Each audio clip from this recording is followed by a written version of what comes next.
Hello everyone, welcome back to K Guru channel bye निर्मल गुप्ता। प्यारे बच्चों, आप सभी को दीपावली त्यौहार की हार्दिक शुभकामनाएं। सभी बच्चों पर माँ लक्ष्मी की हमेशा कृपा बनी रहे और माँ सरस्वती की भी। तो बच्चों, इसी सद्भावना के साथ आज की वर्कशीट शुरू करते हैं।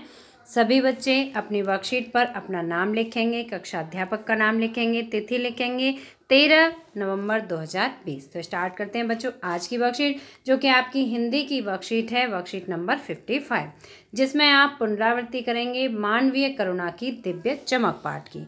बच्चों, ये पाठ आप ऑलरेडी वर्कशीट के माध्यम से पढ़ चुके हैं। आज हम इसकी पुनरावृत्ति करेंगे, तो इस गद्यांश को सभी बच्चे बहुत ध्यानपूर्वक सुनेंगे।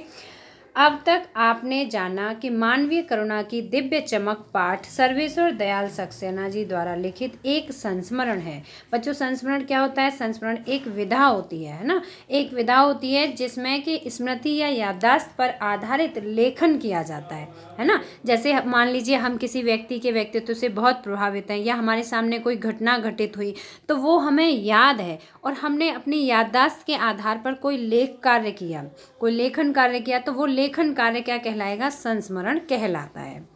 संस्मरण स्मृति अथवा याददाश्त पर आधारित लेखन कार्य होता है जिसमें लेखक अपनी स्मृतियों मतलब यादों के आधार पर किसी व्यक्ति अथवा घटना का वर्णन करता है और इसके माध्यम से वह व्यक्ति या घटना हमारे सामने चित्र की भांति साकार हो जाता है। और जब हम उस संस्मरण को पढ़ते हैं या लिखते हैं तो उस समय हमें ऐसा लगता है कि वह व्यक्ति हमारे समक्ष है जिसके बारे में हम लिख रहे हैं, या वह घटना बिल्कुल हमारे समक्ष हो रही है जिसके बारे में हम लिख रहे हैं या पढ़ रहे हैं।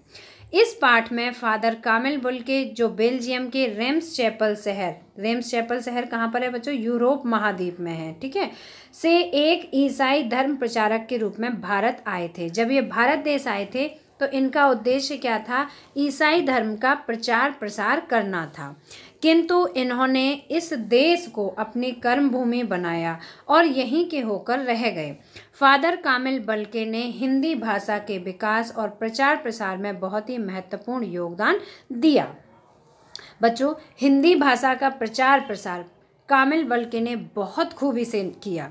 हिंदी भाषा को समृद्ध करने में इनके द्वारा लिखे गए शब्दकोश का महत्वपूर्ण योगदान रहा है। बच्चों, जो फादर कामिल बुल्के थे इन्होंने एक शब्दकोश की रचना की थी। शब्दकोश मतलब डिक्शनरी, ठीक है, और वो भी हिंदी भाषा में। इस पाठ में लेखक ने उन्हीं फादर बुल्के के स्वभाव और व्यवहार का वर्णन करते हुए उन्हें मानवीय करुणा की दिव्य चमक कहा है। उनके व्यवहार और स्वभाव के कारण उन्हें मानवीय करुणा की दिव्य चमक कहा है। लेखक ने उनके निधन पर उन्हें श्रद्धांजलि देते हुए उनके भारत और हिंदी भाषा के प्रति लगाव के साथ साथ उनके व्यक्तित्व की भी सराहना की है। तो बच्चों, मुझे उम्मीद है कि आपको सर्वेश्वर दयाल सक्सेना जी द्वारा रचित ये मानवीय करुणा की दिव्य चमक पाठ अच्छी तरह से समझ में आ गया होगा, जिसका कि गद्यांश हमने आज पढ़ा है। बच्चों, ये पुनरावृत्ति वर्कशीट है। अब हम इस वर्कशीट पर आधारित कुछ प्रश्नों को पढ़ते हैं और उनके उत्तर देखते हैं। तो देखिए, पहला प्रश्न है, संस्मरण किसे कहते हैं? संस्मरण किसे कहते हैं? मैं आपको सभी प्रश्नों के लिखित रूप में उत्तर दिखाऊंगी। तो देखिए, पहले प्रश्न का उत्तर आप यहाँ से लिखेंगे, स्मृति के आधार पर किसी व्यक्ति या विषय के संबंध में लिखित किसी लेख या ग्रंथ को संस्मरण कहते हैं। यह आपके पहले प्रश्न का उत्तर है। दूसरा प्रश्न है बच्चों,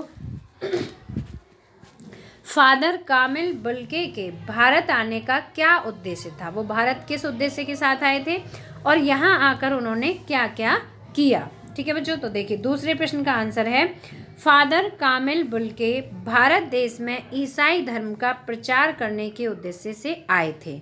बच्चों, ये आए थे यूरोप महाद्वीप से और हम भारत देश कहाँ पर है? एशिया महाद्वीप में है, ठीक है। तो ये यूरोप महाद्वीप से आए थे, तो इनका जो मुख्य उद्देश्य था वो क्या था? ईसाई धर्म का प्रचार प्रसार करना था। यहाँ आकर इन्होंने भारत देश को ही अपनी कर्म भूमि बनाया और यहीं के होकर रह गए। मतलब ये दोबारा वापस अपने यूरोप महाद्वीप नहीं लौटे।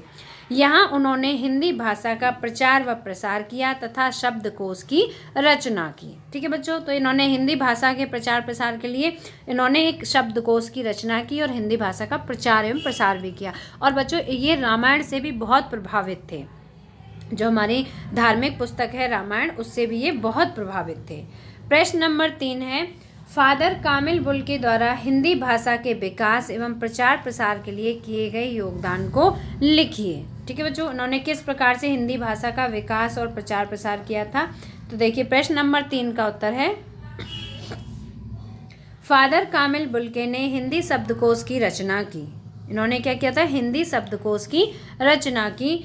यहाँ उन्होंने हिंदी की दिव्यता को पहचाना, हिंदी की दिव्यता, हिंदी की जो महानता है उसको पहचाना, हिंदी व संस्कृत भाषा को सीखा। बाद में बुल्के रामायण के प्रकांड पंडित भी कहलाए थे। इन्हें इतना ज्ञान हो गया था, इन्होंने रामायण को भी बहुत अच्छी तरह से पढ़ा और समझा था, जिस कारण इन्हें रामायण के प्रकांड पंडित भी कहा जाने लगा था। प्रश्न नंबर 4 है, लेखक ने फादर कामिल बुल्के को मानवीय करुणा की दिव्य चमक क्यों कहा है? तो प्रश्न नंबर 4 का उत्तर है बच्चों, वेशभूषा व भीतरी गुणों के कारण फादर बुल्के दिव्य आभा से युक्त दिखाई देते थे। फादर जिससे भी संबंध जोड़ लेते थे उससे कभी भी रिश्ता तोड़ते नहीं थे। वे सभी को दुख में सांत्वना देते थे। सन्यासी होते हुए भी सबसे मधुर व पारिवारिक घनिष्ठ संबंध बना लेते थे। इसीलिए लेखक ने फादर बुल्के को मानवीय करुणा की दिव्य चमक कहा है। ठीक है बच्चों, मतलब कि वो उनका जो व्यक्तित्व था वो आभा से युक्त था। आभा मतलब चमक, उनका जो चेहरा था उस पर ज्ञान की चमक थी, है ना, सुंदरता की चमक नहीं, ज्ञान की चमक थी। और वो उनका व्यवहार इतना अच्छा था कि वो जिससे भी संबंध जोड़ लेते थे, एक बार जिसे भी अपना मान लेते थे, उससे हमेशा रिश्ता बना कर रखते थे, हमेशा उसके सुख दुख में काम आते थे और कभी भी उससे रिश्ता नहीं तोड़ते थे। इसीलिए उसके व्यक्तित्व से प्रभावित होकर लेखक ने कामिल बुल्के जी को मानवीय करुणा की दिव्य चमक कहा है। प्रश्न नंबर 5 है बच्चों, गतिविधि। आप जीवन में जिस व्यक्ति से सर्वाधिक प्रभावित हुए हैं अथवा जिनको अपना आदर्श मानते हैं उनके बारे में अपने विचार लिखिए। ये है गतिविधि। तो बच्चों आप किससे सबसे ज़्यादा प्रभावित हुए हैं ये आप स्वयं लिखेंगे। मैं आपको वर्कशीट में अपने विचारों के आधार पर लिखा हुआ उत्तर दिखाती हूँ, आप यहाँ से देखकर भी लिख सकते हैं। इसके अलावा आप जिससे भी प्रभावित हुए आप उनके बारे में लिखेंगे।